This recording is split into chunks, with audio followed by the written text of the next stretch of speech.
Travis Kelce and Taylor Swift sat cross-legged on the soft Persian rug of their Kansas City living room on the evening of August 26, 2025, just hours after their engagement. The fireplace flickered behind them, casting a warm glow over the scattered memories they were about to revisit. In front of them sat a wooden box, filled over 2 years with the little tokens, notes, and mementos that had quietly documented their journey from strangers to soulmates. Taylor lifted the lid slowly, her engagement ring catching the firelight. "I can't believe this is happening, that we're actually opening this now," she whispered, her voice trembling with emotion. The box had begun as a playful idea. Travis had surprised her on their 3-month anniversary, but had become so much more, a chronicle of their love. "It's crazy," Travis said, settling beside her. "Someday we'll look back on this and remember everything. The laughter, the tears, every little moment." Taylor smiled at him, tears brimming. "And that someday came 2 years earlier than we imagined," she said, her eyes glimmering. She wore the Ralph Lauren dress from their engagement photos, her hair slightly tousled from Travis spinning her around after she had said yes. She had never looked more radiant. The first item they pulled out was a crumpled cocktail napkin from Catch Steak in New York City, dated October 15th, 2023. Taylor laughed, holding it up to the light. Faded handwriting revealed Travis's notes from their very first official date. He had written down her coffee order: oat milk latte, extra shot, cinnamon, no foam, as if preparing for an exam. "You were terrified of messing it up," Taylor said, giggling.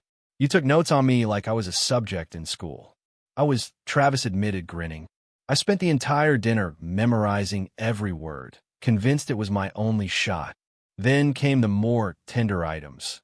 A hospital bracelet from October 2024, still bearing his mother Donna Kelce's name.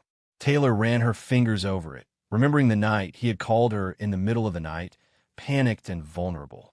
Travis's throat tightened. "You drove 4 hours just to sit with me in that hospital waiting room," he said softly. "That's when I realized you weren't just my girlfriend. You were my family." They sat in silence for a moment, recalling the fear, the relief, and the unexpected depth of their bond. And then, as if to lighten the mood, Travis pulled out a crumpled piece of paper, a list titled "Things Taylor Swift Doesn't Know About Football." Taylor burst into laughter as she unfolded the paper. Travis grinned sheepishly. On it were questions that revealed her complete unfamiliarity with football. Are tight ends called that because of their uniforms? Do players get timeouts to use the bathroom? Do you ever get tired of running around? "In my defense," Taylor said, snatching the paper back, "I had literally never watched a full football game before meeting you. I thought you just ran into each other for fun." Travis wiped tears from his eyes, laughing. "The tight end thing was my favorite. You asked if it was called that because of tight pants, and then you wondered if I was the tightest end on the team." Taylor dissolved into giggles. "I was trying to be supportive. I thought it was like being the best dancer or something." Next, they found a photo Jason had secretly taken during Travis's first visit to Taylor's Rhode Island house. Travis stood in the kitchen, holding a feather duster with a bewildered expression, while Taylor buried her face in her hands on the kitchen island. "Oh God, the cleaning disaster," Taylor groaned. "You were trying to help while I was on a business call. I thought I was being a good boyfriend." Travis protested. "You said people were coming over and the house was messy. I thought I'd fix it. You dusted the piano, the refrigerator, even tried to dust Meredith," Taylor said, laughing so hard she could barely breathe. Meredith, their cat, had not appreciated the attention. Travis had also used her expensive facial cleanser to clean mirrors, convinced it was glass cleaner. "I bought a whole case of it the next day and hired a cleaning service," Travis admitted, laughing through embarrassment. "And yes, I replaced the lamp I accidentally dusted out of commission." Amid laughter, the mood softened again when Travis pulled out a small, smooth stone from Argentina, kept in his pocket during her Eras tour stop in Buenos Aires. "This was the night I knew," he said quietly, turning it over in his palm. "Knew what?" Taylor asked softly. "That I was completely, irreversibly in love with you. Not just with the idea of you, but with you, This woman who spent 3 hours teaching me Spanish curse words just to bond with your dancers. Taylor smiled at the memory. He had been so nervous about that trip, constantly asking if his clothes were right for Argentina, if he'd said the Spanish phrases correctly. She remembered laughing when he accidentally told her tour manager that his girlfriend was crazy about him instead of her father. "You were so earnest," Taylor whispered. "It was impossible not to fall in love with you that night." Travis reached for her hand, holding it tightly. "And that night, I realized how much every little thing with you mattered. Every laugh, every snort, every moment." The next items in the box brought them both back to the everyday moments that had quietly cemented their love. A collection of post-it notes Taylor had left around Travis's house during the early months of their relationship made him grin. Little messages like, "Good luck at practice today," "I'm proud of you," or "Thanks for making coffee," "You're the best," were now yellowed and curling at the edges, yet still vibrant with affection. "You left your lucky socks here," Travis teased, picking up a small, folded note, "but I'm keeping them hostage until you take me to that barbecue place you keep talking about." Taylor laughed, reading over his shoulder. "Oh my God, the sock hostage situation." "You were so dramatic," she said, recalling how he had sent her photos of the socks in various locations around his house, complete with little help-me notes. Eventually, she had relented, taking him to Joe's barbecue to reclaim them. Next came a voice memo Taylor had recorded during Travis's birthday party in October 2024. As the audio played, Taylor's voice filled the room, singing 87 Reasons, a song she had written for him.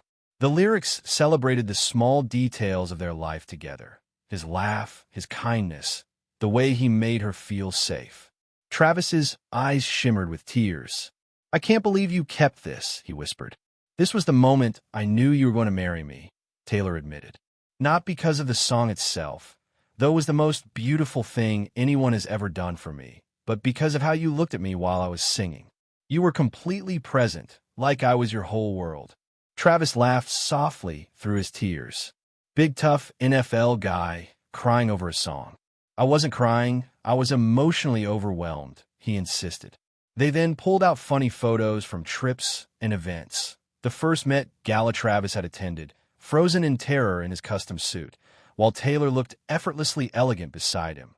Taylor at a Chiefs game, trying to follow the action on the field, clearly confused, Travis accidentally walking into a glass door at a charity event while attempting to look cool.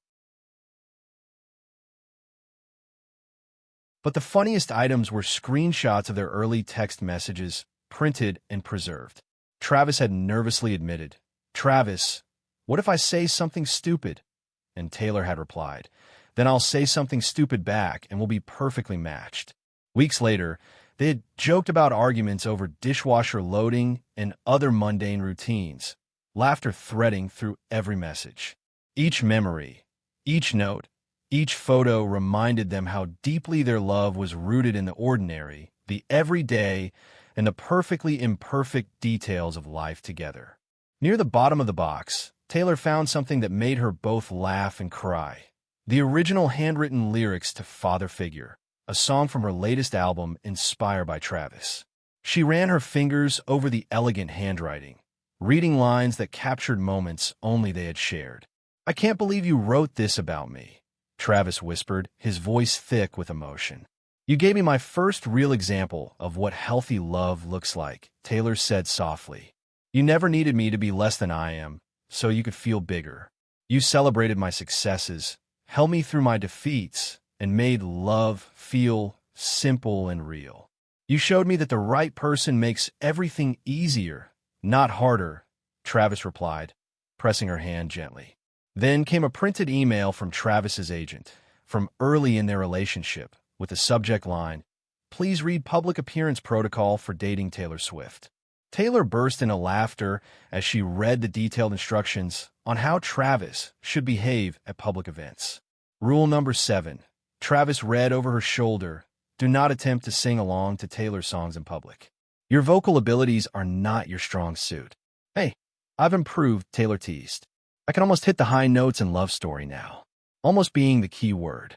Finally, there was a letter Travis had written just that morning, sealed in an envelope labeled to my future wife. Taylor's hands trembled as she opened it. Taylor, by the time you read this, I hope I've convinced you to marry me. 2 years ago, you were this incredible force of nature I was lucky to notice. Today, you're my best friend, my partner, my home. You've seen me at my worst and chosen to stay. I love you with every part of me, and I can't wait to fill the next box with our memories. Forever yours, Travis. Taylor read the letter aloud, her voice catching. Tears streamed down both their faces as they realized the journey they had taken together, from awkward first dates to hospital waiting rooms, from casual coffee runs to deeply personal songs, and now to this proposal. We did it, Taylor whispered, looking around at the scattered memories. Was there ever any doubt? Travis asked, pulling her into a gentle embrace. They laughed and cried, overwhelmed by the ordinary and extraordinary moments that had brought them here. Every small token told the story of a love that had survived public scrutiny, family drama, and the messiness of real life. After hours of laughing, crying, and reminiscing, Taylor leaned back against the couch, taking in the organized chaos of memories spread across the living room floor. You know what I love about all this? She asked softly, smiling through tears. What? Travis replied, still carefully placing items back into the box. It proves that we didn't just fall in love with the idea of each other, Taylor said. We fell in love with the reality, the messy, imperfect, completely normal reality of being together. Travis nodded, understanding perfectly.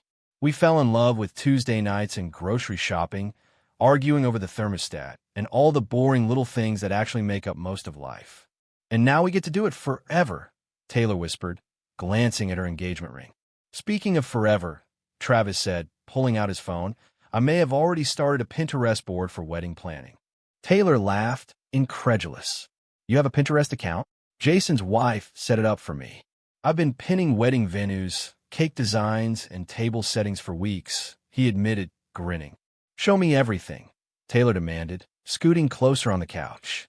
Together, they scrolled through his surprisingly detailed board, imagining the future they would build together. Not just the grand gestures and public moments, but the quiet evenings spent planning their wedding, laughing at small mistakes, and dreaming about life as husband and wife.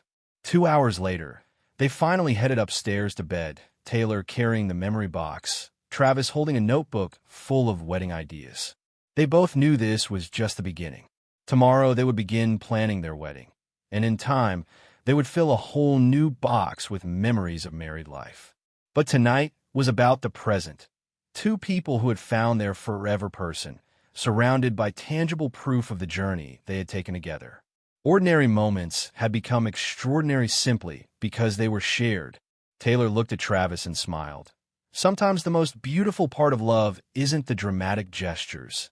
It's collecting every small memory, knowing you'll treasure them forever.